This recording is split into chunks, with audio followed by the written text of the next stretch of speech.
Bonsoir à tout le monde.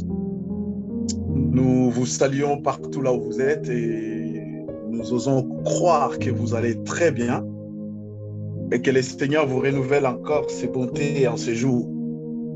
De notre côté, ça va. Dieu fait grâce, on est là et nous persévérons. On ne baisse pas les bras, on ne se fatigue pas, car ce sont les violents, pas seulement le royaume, mais pour la vie aussi. Il faut se battre.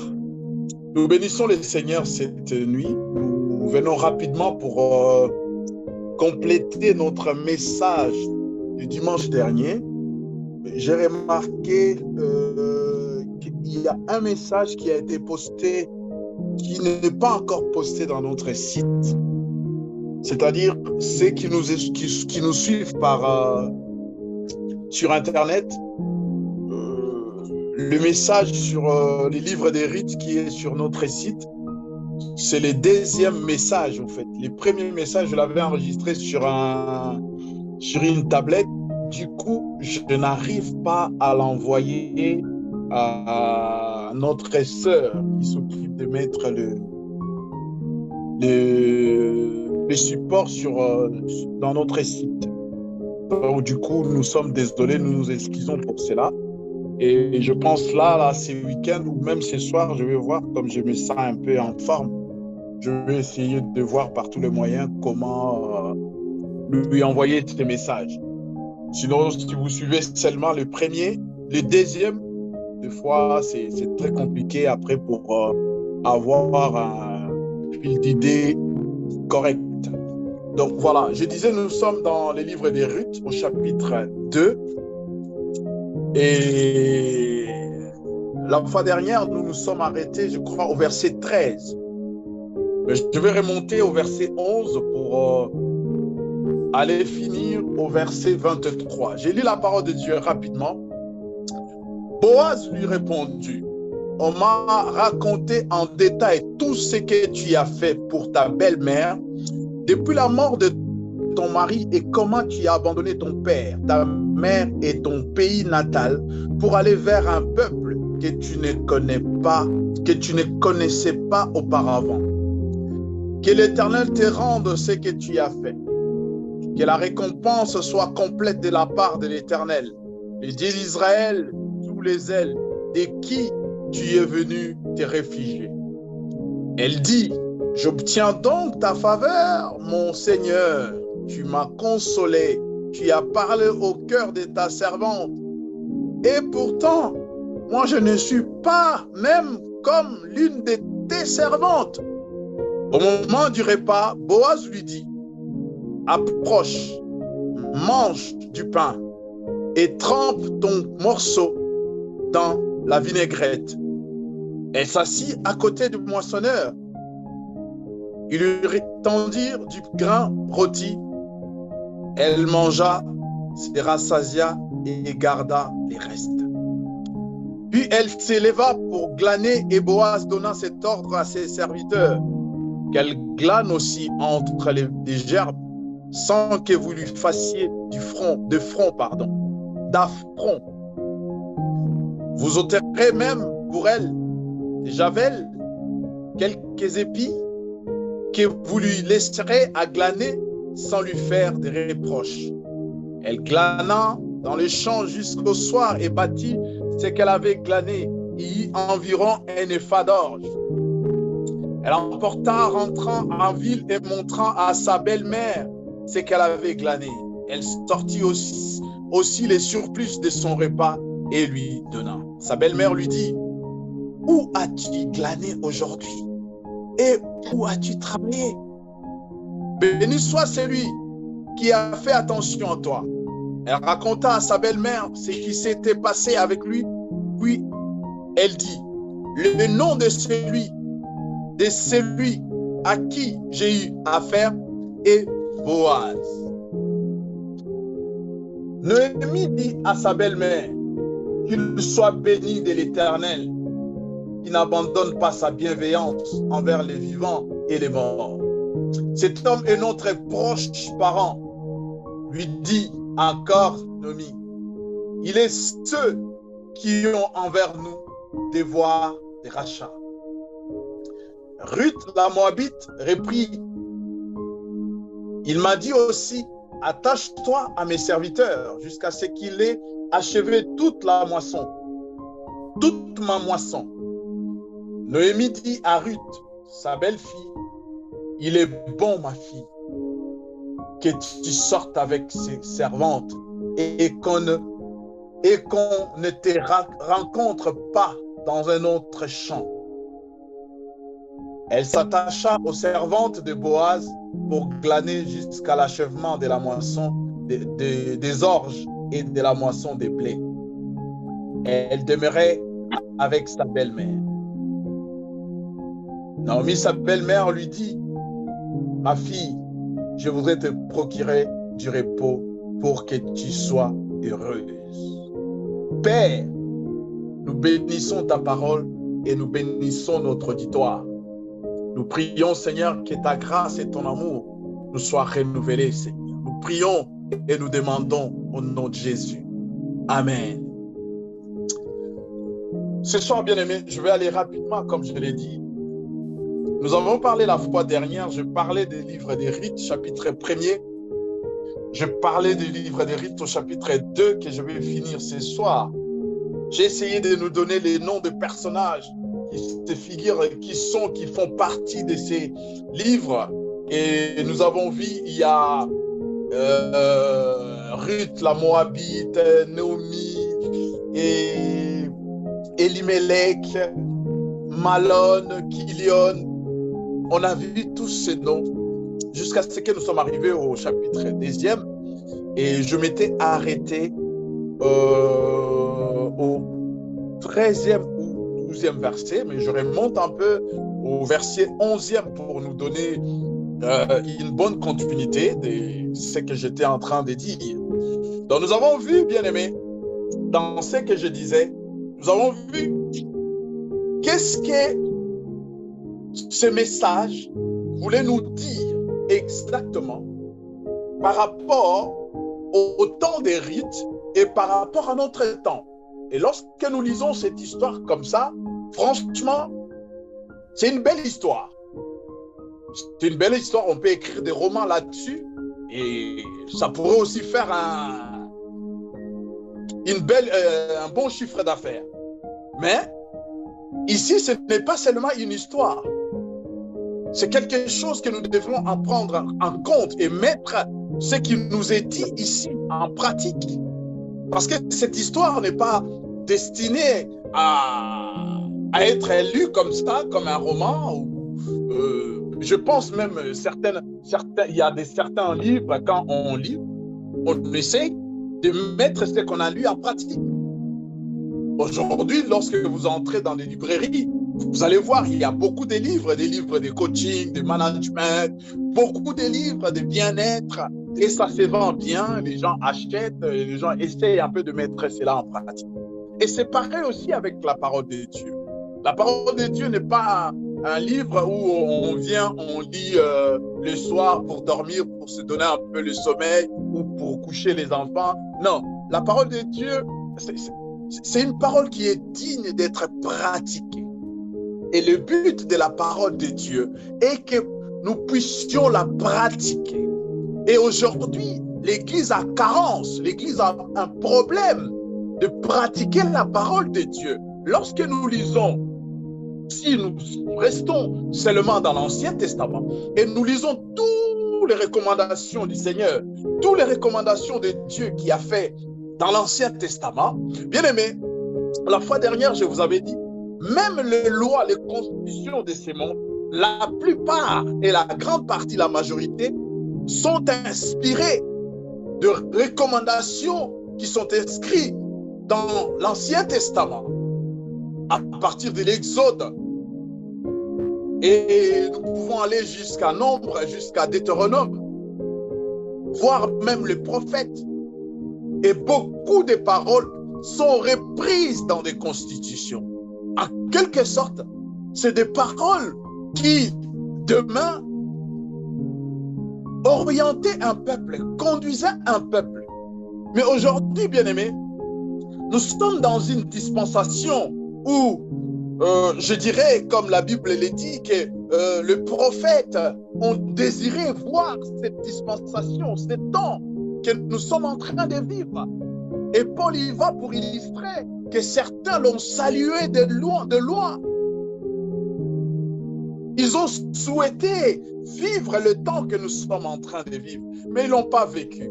Nous bénissons le Seigneur parce que nous sommes en train de vivre cela.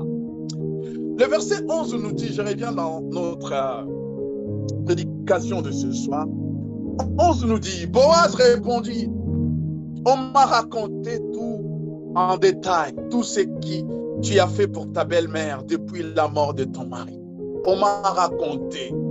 C'est-à-dire, lorsque Boaz il vient voir ses serviteurs, et Boaz il remarque qu'il y a une fille qui n'est pas parmi ses employés, et il va certainement poser la question. Et là, on va lui raconter toute l'histoire de Ruth et Naomi, parce que l'histoire était connue dans le pays, dans le village. Et lorsque Boaz y croise Ruth, elle essaie de faire comprendre quelque chose à Boaz. Et Boaz dit, non ma fille, tout ce que tu voudrais me dire, je suis au courant de tout. On m'a tout dit. Mais ce que tu as fait, les gestes, le fait de voir que tu n'es pas juive, mais tu t'es permis d'abandonner ta patrie pour accompagner ta belle-mère. Je t'ai dit, ces gestes m'ont touché. Et j'ai pris, au verset 12, que l'Éternel te rende ce que tu as fait. Que ta récompense soit complète de la part de l'Éternel, les dieux d'Israël, sous les ailes de qui tu es venu te réfugier. Ça, c'est la prière de Boaz. Il dit à Ruth, ce que tu as fait, ça mérite une récompense. Comme ça mérite une récompense, moi je ne peux pas te récompenser. Mais celui à qui nous faisons confiance, lui il est digne et capable de te récompenser. Et sa récompense, je prie qu'elle soit une récompense digne, une récompense totale, une récompense complète. Bien-aimés, vous savez, lorsque nous venons au Seigneur, il attend seulement voir de nous, lorsque Dieu nous appelle, il attend seulement voir de nous notre sincérité. La Bible dit, rien n'est caché devant lui. Tout est à nu. Mais des fois, nous, chrétiens d'aujourd'hui, l'Église d'aujourd'hui, lorsque nous venons à Dieu, nous faisons comme si Dieu était quelque part. Et comme là où il était, ou là où il est limité, nous essayons de l'amadouer, de faire de sorte à ce que nous gardons ce que nous avons l'habitude couramment d'appeler des jardins secrets, pour lui dire qu'il est déjà à peu près. Et croyant faire cela, nous croyons que nous sommes en train de tromper la vigilance de Dieu. Lorsque Naomi et Ruth reviennent de Moab, Ruth, Naomi raconte à son peuple tout ce qui leur est arrivé. Et tout ce que Orpa et Ruth, lui ont dit. Elle n'a rien caché. Et cette histoire est arrivée dans les oreilles de Boaz. Et Boaz était en connaissance de tout cela. Je l'ai dit, bien-aimé.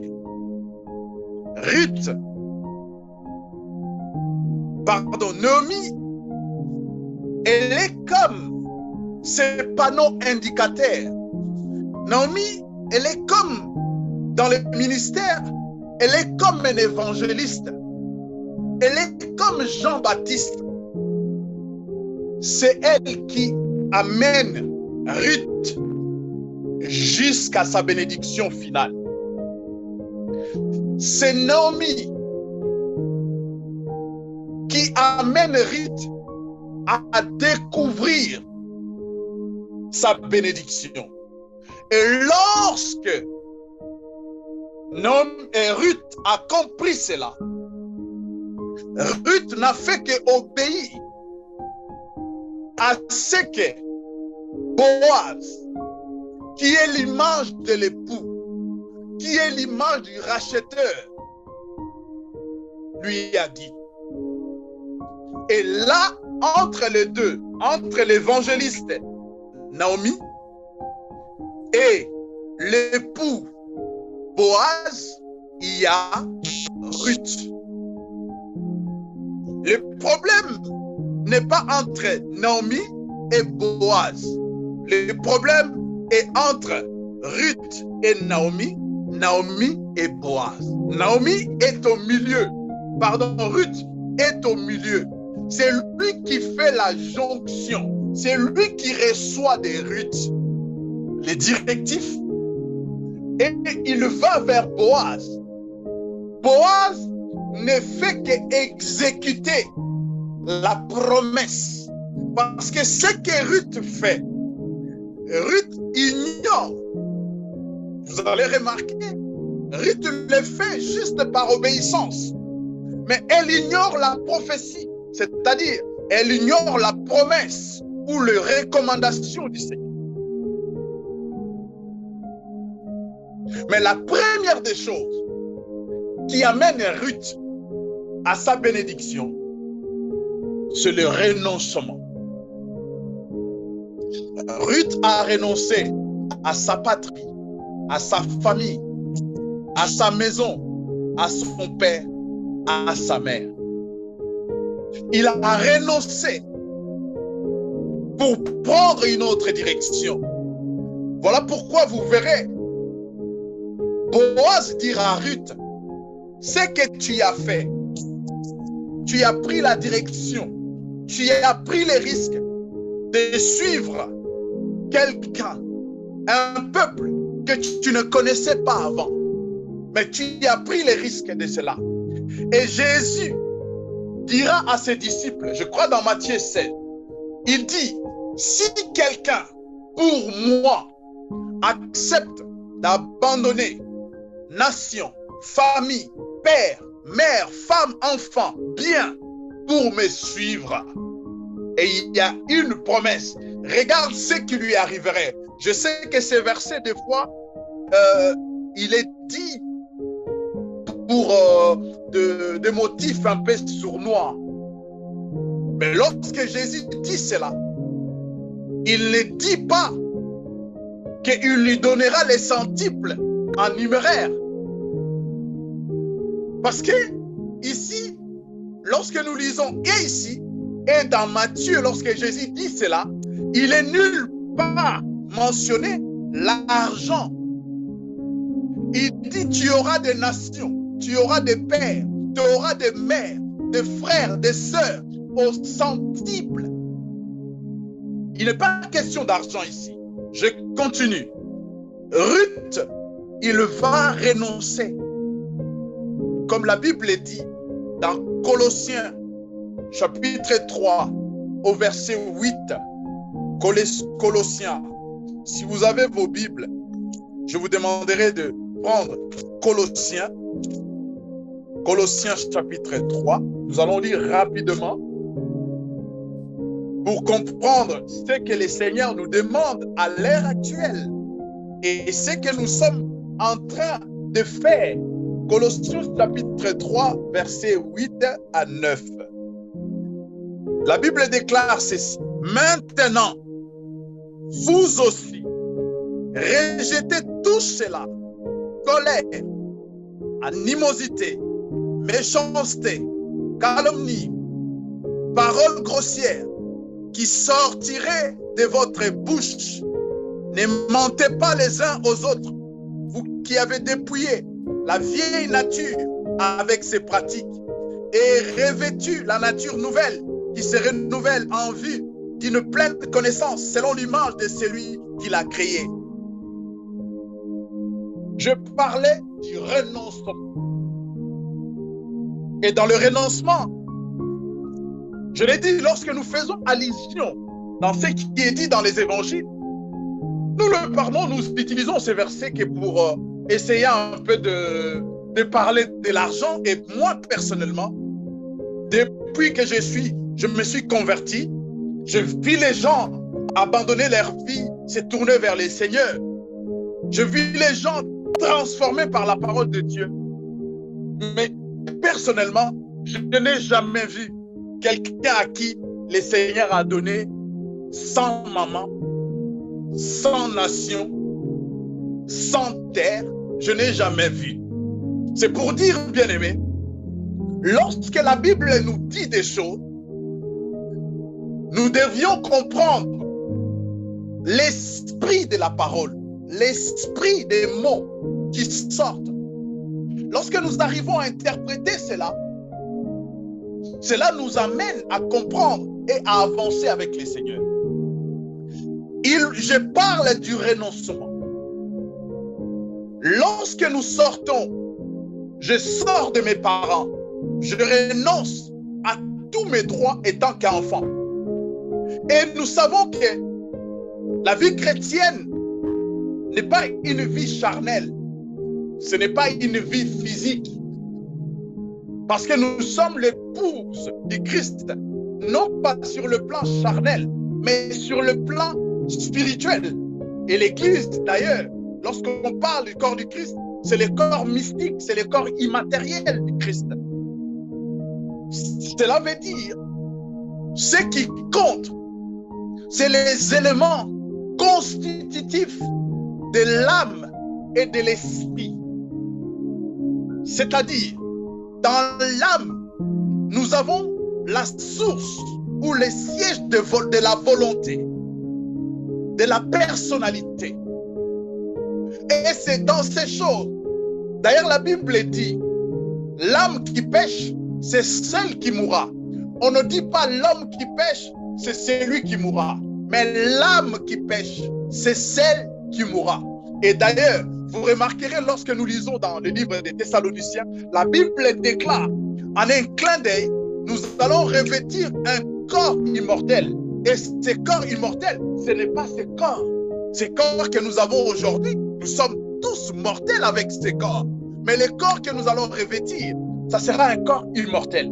Et en cela, qu'est-ce qui fait qu'aujourd'hui, bien-aimés, nous appelons enfants de Dieu? Nous nous appelons enfants de Dieu d'après ce qui est écrit, parce que nous avons donné notre vie à Christ. Et donner sa vie à Christ implique, il y a une démarche, implique ce que nous appelons la repentance. Et dans la repentance, il y a le renoncement. Dans le renoncement, dans les éléments qui peuvent constituer le renoncement, c'est ce que nous avons vu dans Colossiens chapitre 3, 8 à 9.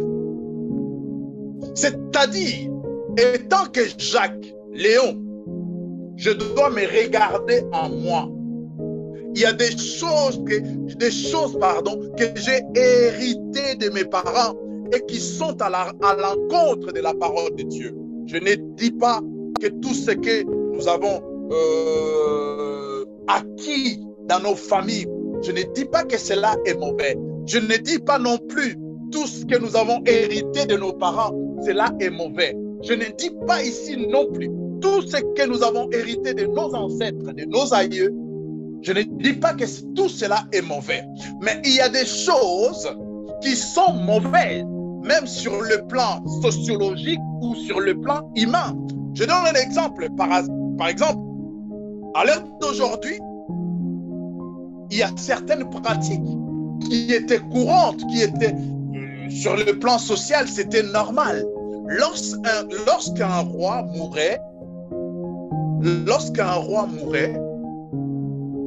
avant qu'on enterre ces rois, on mettait une personne vivante. On enterrait le roi avec une personne vivante. Vous ne me direz pas que, bon, cette pratique, on ne dit pas aussi, je ne dis pas aussi que tout ce que nos ancêtres faisaient était mauvais. Loin de là. Je l'ai dit dernièrement, nos ancêtres, c'était des génies. D'ailleurs, ce que nous sommes en train de vivre aujourd'hui, la Bible dit, il n'y a rien de nouveau sous le soleil. Je n'ai jamais vu les Américains, les Chinois, je n'ai jamais, même toutes les grandes puissances, je n'ai jamais vu une puissance nous brandir un diamant nouveau modèle. Je n'ai jamais vu une puissance nous brandir de l'artémisia nouveau modèle. Il n'y a rien. Tout ce que nous produisions aujourd'hui, ça, c'est le fruit de la nature. Et nos ancêtres utilisaient, exploitaient la nature. J'ai donné cet exemple pour dire, il y a certaines choses que nous avons héritées de nos familles qui ne sont pas bonnes. Ça, nous pouvons chercher, vous allez voir, il y a certaines choses qui ne sont pas bonnes. Il y a certaines habitudes, certains caractères que nous avons hérités de nos parents, que nous avons hérités dans nos familles, qui ne sont pas bons pour vivre en société, pour vivre dans la famille, pour vivre dans le couple, pour vivre dans la communauté. Et nous devions renoncer. Ruth a renoncé. Et Colossiens nous dit, Paul nous dit dans les livres des Colossiens, renoncer à la colère, renoncer à la calomnie, renoncer au mensonge, renoncer à cela, à l'égoïsme, renoncer à cela. Les Africains ou les Congolais en particulier, nous aimons tout, moi. Tu es mon pao, tu es préso. Ça, c'est pas bon. Tu dois renoncer. Et tant qu'enfant de Dieu, tu dois renoncer à certaines choses. Parce que Boaz t'attend de l'autre côté. Tu dois renoncer. Ruth, il a renoncé à ses droits. Elle avait le droit dans sa patrie, mais elle a renoncé. Parce qu'elle avait décidé de suivre Naomi. Toi aussi, tu as décidé de suivre le Seigneur. Mais tu ne veux pas faire des concessions. Tu veux mener ta vie comme à l'ancienne. Regarde, même dans ton milieu, les gens, quand ils te regardent, ils ne trouvent pas, ils trouvent pas de sympathie, ils ne trouvent même pas d'attirance pour qu'ils suivent ton Seigneur. Certains même, ils vont jusqu'à dire, ah, si c'est ça, prier, à moi, j'entrerai au ciel en premier. Ruth a renoncé. Jésus dit, tu dois renoncer à toi-même. Tu dois renoncer à ta patrie.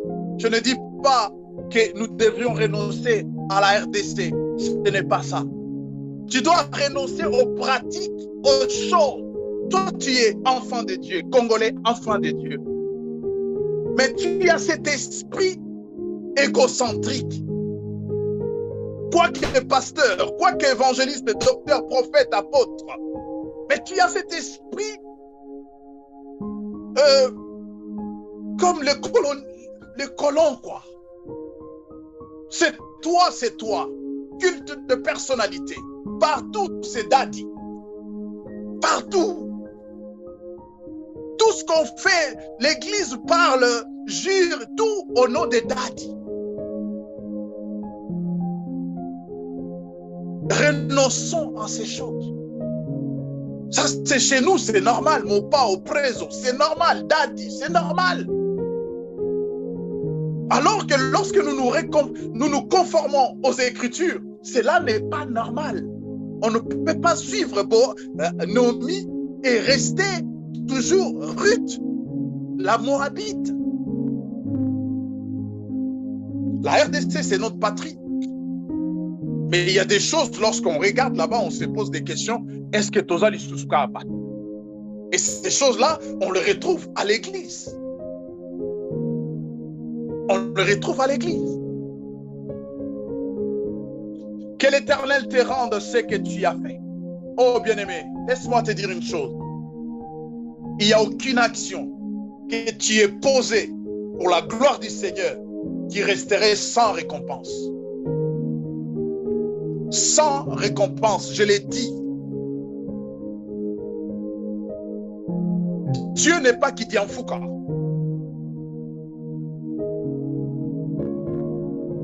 Dieu n'est pas 41,7, je crois, dans la comptabilité. 41,7, je crois. 41,7 ou 7,9, le client douteux. Dieu n'est pas un client douteux.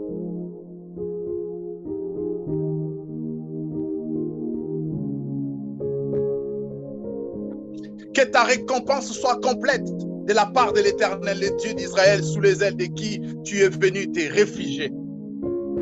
Dans les livres de Proverbes, Proverbe dira, la bénédiction de l'Éternel, elle ne la fait suivre d'aucun chagrin, pardon. Que ta bénédiction soit complète. Dieu ne te donnera pas des choses à peu près.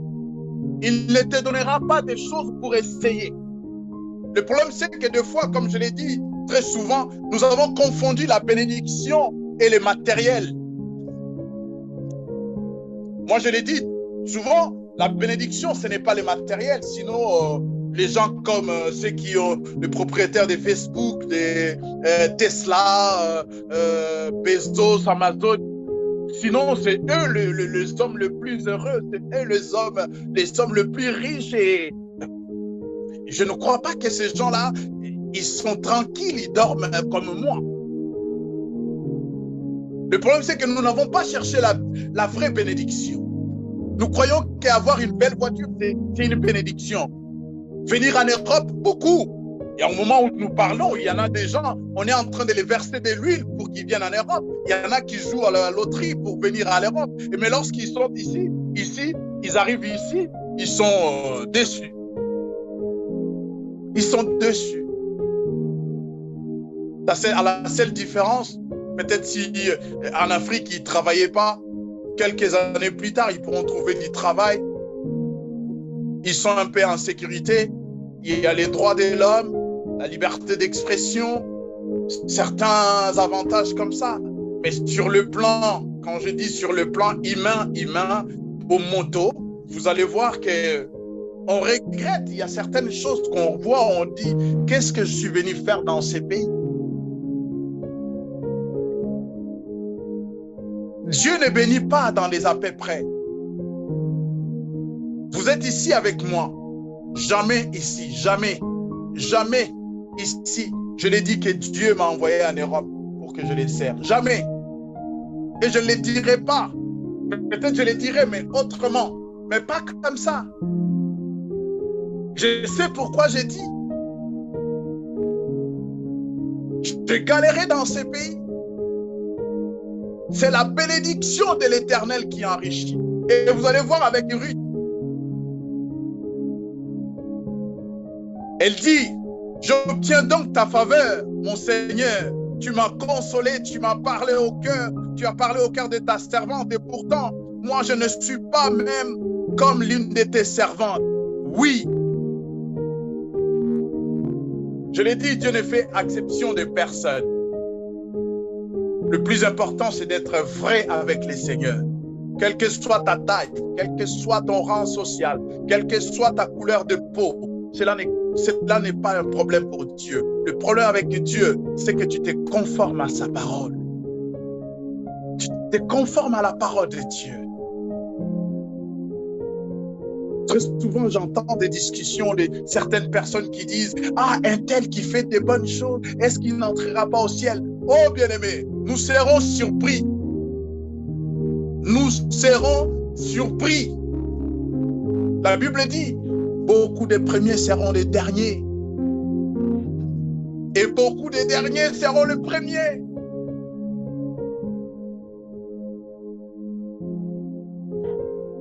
Il dit au moment du repas, Boaz dit à Ruth, approche-toi, mange du pain et trempe ton morceau dans la vinaigrette. Elle s'assit à côté des moissonneurs et il lui tendit du grain rôti. Elle mangea et se rassasia et garda les restes. La première des choses, bien-aimés, lorsque nous venons au Seigneur, La Bible dit, approchez-vous de Dieu et il s'approchera de vous. Cherchez l'Éternel pendant qu'il s'y trouve. Cherchez-le même en tâtonnant, même la nuit. Cherchez le Seigneur. La première des choses, c'est de s'approcher de lui. Pas de s'approcher d'une dénomination, pas de s'approcher d'une personne, pas de s'approcher d'une église, mais de s'approcher de lui. La deuxième des choses, mange du pain. La troisième des choses, trempe le pain dans la vinaigrette. Le pain, l'image de la parole. Le pain, l'image de Christ. Christ, l'image de la parole. Tu dois avoir une intimité. Tu dois avoir la soif de la parole. Tu dois chercher le Seigneur dans les Écritures, pas dans une église, pas dans une dénomination, pas dans une réunion de prière. C'est dans la parole. Pourquoi nous disons que le salut est individuel? Mais pour rencontrer cette personne salutaire, tu es obligé de passer par une assemblée, par un pasteur, par un homme de Dieu, je ne sais quoi. Et Dieu te rencontre personnellement. Je ne sais dans quelles circonstances, mais Dieu se dispose à te rencontrer personnellement. Et mets le pain dans la vinaigrette. La vinaigrette, c'est une sauce, vous savez, c'est un peu aigret et tout. On essaie de manger avec la salade, tout. Vous savez comment on mange un peu la vinaigrette. C'est pour casser un peu le goût. C'est un peu, voilà, ça a un goût, voilà, de vinaigre. Et la vie chrétienne aussi, c'est comme ça. Il y aura des moments où il faudrait manger un peu de vinaigrette. Lorsque les enfants d'Israël voulaient sortir en Égypte, le Seigneur a dit, vous mangerez l'agneau rôti avec des feuilles amères. Et Jésus a dit, si moi qui suis un bois vert, j'ai subi toutes ces choses, et a fortiori vous qui êtes de bois secs, quel sera votre sort? Quel sera votre sort? Et au jour de sa mort, la Bible dit, on lui tendit l'éponge de vinaigre. Et lorsqu'il goûta, il n'a pas pu. Et au même instant, il a rendu l'âme. Le vinaigre symbolise aussi la part de la souffrance, la part des épreuves. Ce n'est pas parce que tu es maudit ou ce n'est pas parce que le Seigneur t'aime pas. Les problèmes que tu vis actuellement, ce n'est pas parce qu'on ne t'aime pas, que personne ne te trompe. C'est juste parce que la Bible dit, c'est une épreuve qui te prépare à la patience. Et cette patience va produire la persévérance. Et cette persévérance va t'amener au salut. Il dit, assis-toi à côté de moissonneur. Bien-aimé, choisis quelqu'un à côté de qui tu veux t'asseoir. Le Seigneur dit à ses disciples, lorsqu'il a donné la parabole des semeurs, il dit, je sème, de talent, pardon, je sème,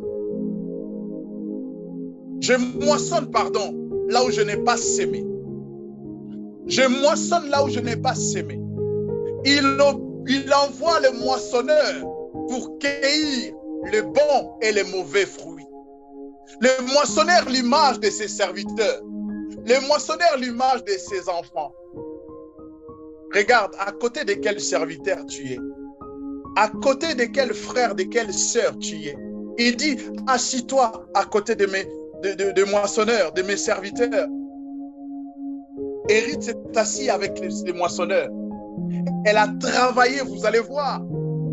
À côté des moissonneurs, elle a travaillé, pardon. Et la Bible dit, elle s'assit à côté des moissonneurs où on lui tendit des grains rôtis. Lorsque nous parlons des grains rôtis, les grains rôtis, c'est l'image de la souffrance de Christ. Christ a été, lorsqu'on parle de Golgotha, Golgotha, c'est les crânes. Et dans la tradition hébraïque ou grecque, c'est les lieux où on écrase les froment. C'est-à-dire, on écrase les grains. On brûle les grains. C'est là où le Seigneur Dieu a écrasé son Fils pour nous donner le salut. Et tant qu'enfant de Dieu, et tant qu'homme, femme de Dieu, nous devons donner autre chose que Jésus. Nous devrions donner autre chose que l'agneau de Dieu. Que l'agneau de Dieu. Les béliers d'Abraham. Nous n'avons pas autre chose à donner. Nous n'avons pas nos diplômes, nos connaissances, nos avoirs. Nous n'avons à donner que du grain rôti. Elle mangea, se rassasia et garda les restes. Ah oui, bien-aimé, lorsque le Seigneur te prend, il te prépare. Il ne te prépare pas pour la destruction. Il te prépare parce que tu as une mission. Et lorsqu'il te prépare pour une mission, il t'approvisionne. Il te donne la provision parce qu'il sait, toi aussi sur ton chemin, il y a des gens qui ont faim. Toi aussi sur ton chemin, il y a des gens qui ont soif. Et tu dois manger. Tu dois en avoir pour donner aux autres. Bien-aimé, demande-toi, pose-toi la question. Depuis toutes ces années que tu es dans le Seigneur, tu ne fais que courir derrière les dénominations. Tu ne fais que courir derrière les hommes de Dieu. Mais tu es incapable de t'assumer comme un moissonneur. La Bible dit, allez, la moisson est grande et il y a peu d'ouvriers. Dieu t'attend comme moissonneur. Dieu t'attend, femme de Dieu, fille de Dieu. Dieu vous attend pour moissonner dans son champ. Il garda les restes. Puis, elle s'éleva pour glaner et Boaz donna cet ordre à ses serviteurs qu'elle glane aussi entre les gerbes sans que vous lui fassiez d'affront. Ah oui, c'est là où je vais insister aussi. Boaz donne cet ordre à ses moissonneurs, à ses serviteurs. Vous allez permettre à Ruth non seulement de récolter les miettes, mais vous lui laisserez aussi le temps de glaner entre les gerbes. Les gerbes, c'est l'état des épis, l'état de blé, des bottes, comme on dit, des bottes de blé qu'on a entassées. Et Ruth devrait aussi glaner, c'est-à-dire récupérer quelques javelles pour sa part. Et la Bible dit, Boaz donna cet ordre, et sans qu'on le fasse d'affront, sans qu'on aille,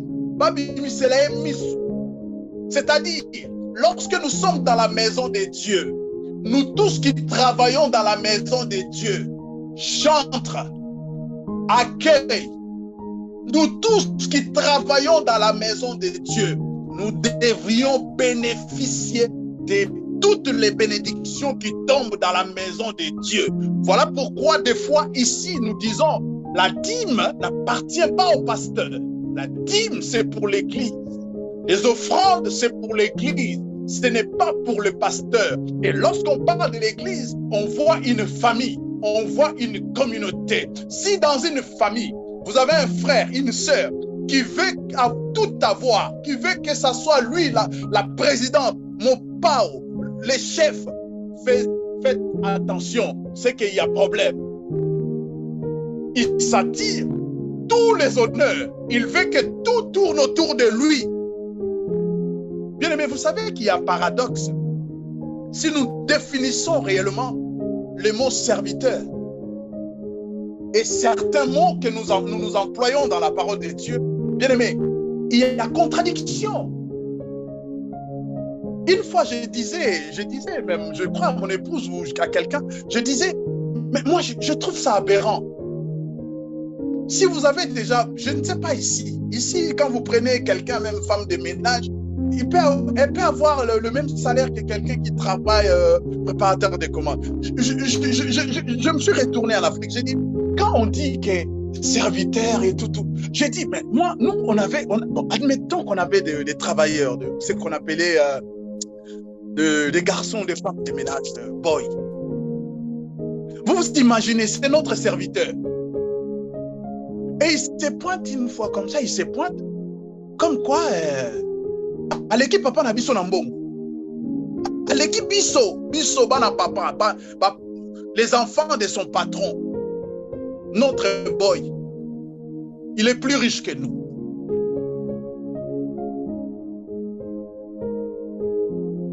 C'est ce qui se passe dans la maison de Dieu. La Bible dit, aussi longtemps que l'héritier est un enfant, cela ne diffère à un esclave. Et nous sommes devenus des esclaves, des daddy. On gire par daddy, on parle par daddy, on fait tout par daddy. Pourquoi? Parce que aussi longtemps que nous sommes des enfants, nous ne sommes pas différents des esclaves. Nous ne sommes pas différents des esclaves. Mais je te prie, en ce 21e siècle, qu'il y ait des esclaves révolutionnaires, que les esclaves se révolutionnent, que les esclaves comprennent que l'argent de l'Église, c'est l'argent de notre Père.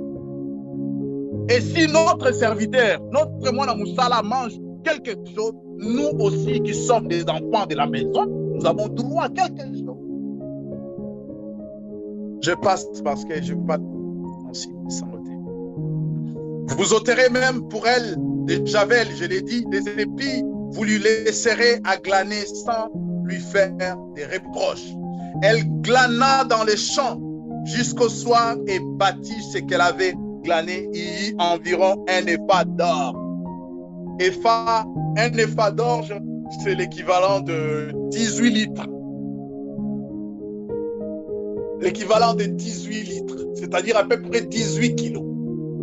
Et dans d'autres traditions, si vous cherchez, vous allez voir, un épha, c'est l'équivalence entre 18 et 40 kilos, 40 litres. Et Ruth a glané, je crois que ça devrait être entre 18 et 20, parce que 40 kilos, c'est un peu bon. Je ne sais pas, bon, c'est entre ces créneaux-là. Et lorsqu'elle arrive chez Ruth, chez Naomi, elle était surprise. La pêche, elle était bonne. Non seulement elle amène l'orge et le blé, mais elle sort encore la réserve, celle qu'elle a gardée après qu'elle a été rassasiée, celle qu'elle avait gardée, elle la sort et donne à Naomi.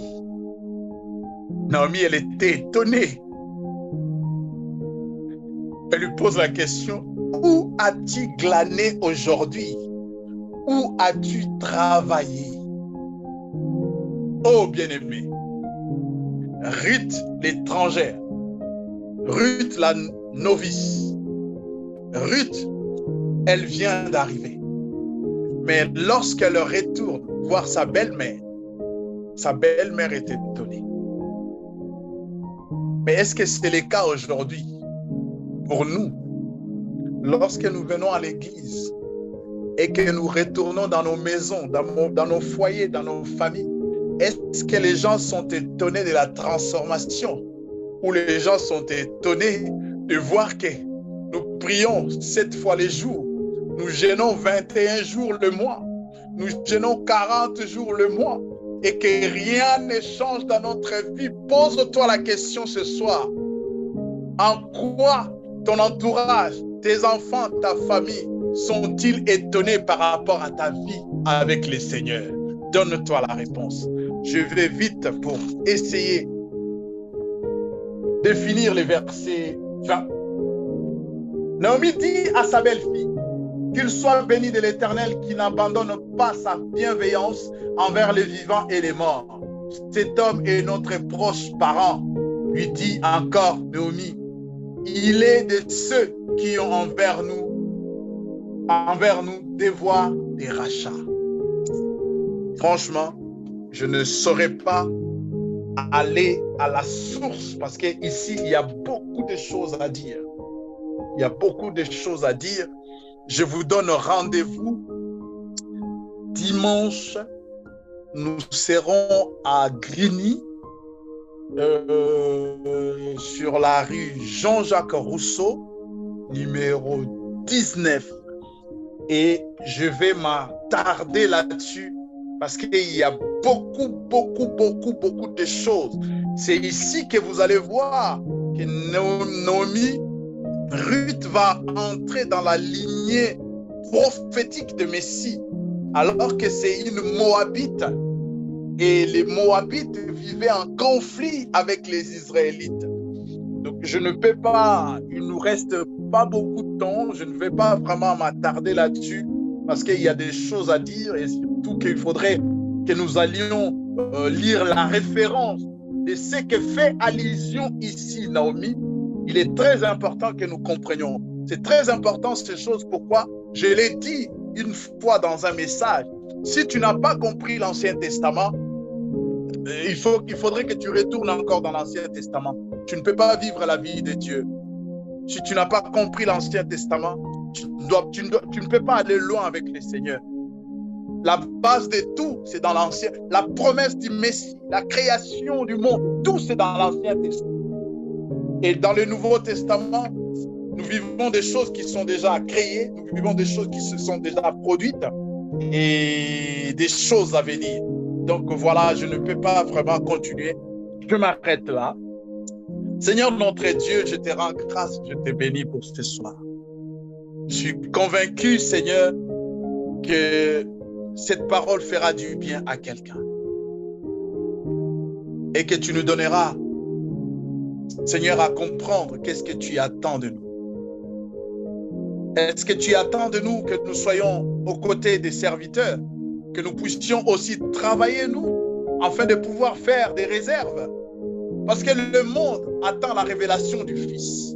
La Bible dit comment ils entendront si les gens ne sont pas allés? Comment, Seigneur? Nous sommes prêts. Nous sommes prêts, Seigneur, pour que les gens entendent. Quelqu'un est prêt, mais il veut entendre. Je te prie, Seigneur, de bénir ton peuple. Au nom de Jésus. Amen.